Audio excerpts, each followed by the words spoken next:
sedang ramai memperbincangkan tentang rencana penghapusan tenaga honorer yang akan dilakukan pada 28 November tahun 2023 mendatang.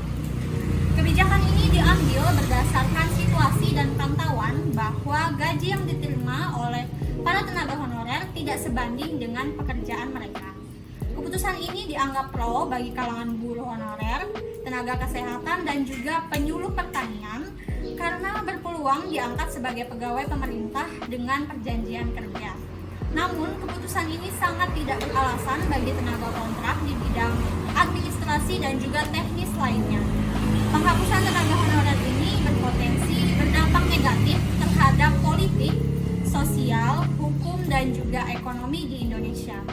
Mari kita dengarkan tanggapan dari rekan-rekan mahasiswa Ilmu Administrasi Negara Universitas Palangkaraya Angkatan 2020 Kelompok 4. Isu penghapusan tenaga kerja kontrak tersebut akan menimbulkan kesenjangan sosial. Salah satu contoh yang dapat dirasakan yaitu tingginya angka kemiskinan. Salah satu dampaknya yaitu dari kemiskinan ini banyaknya kasus putus sekolah, muncul berbagai masalah kesehatan di masyarakat, serta menurunnya kualitas generasi penerus.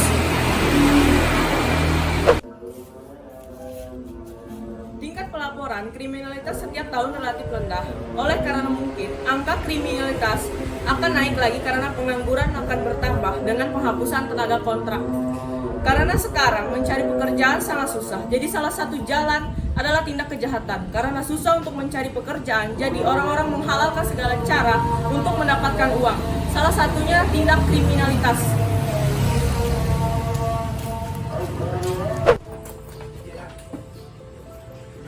Dengan adanya wacana penghapusan tenaga honorer di Indonesia, pastinya akan meningkatkan angka pengangguran.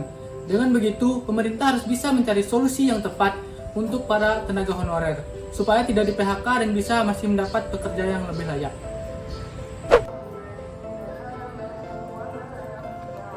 Penghapusan tenaga honorer akan meningkatkan angka pengangguran yang dipicu oleh tertutupnya peluang kerja.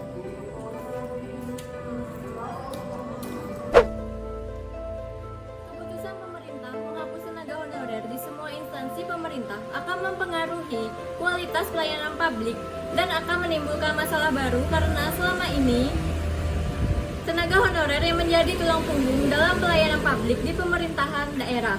Banyak instansi yang jumlah PNS-nya tidak memadai.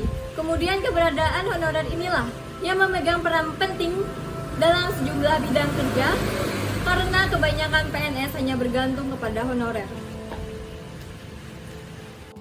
Tidak mudah menghentikan tenaga honorer secara begitu saja. Seperti yang kita ketahui, para tenaga honorerlah yang berperan cukup besar membantu pelayanan publik selama ini.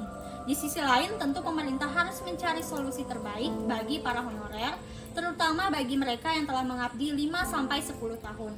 Misalnya diterima sebagai pegawai pemerintah dengan perjanjian kerja, melalui rangkaian seleksi, atau dibukanya penerimaan formasi CPNS dengan jumlah yang lebih besar. Terima kasih, salam sehat, dan sampai jumpa.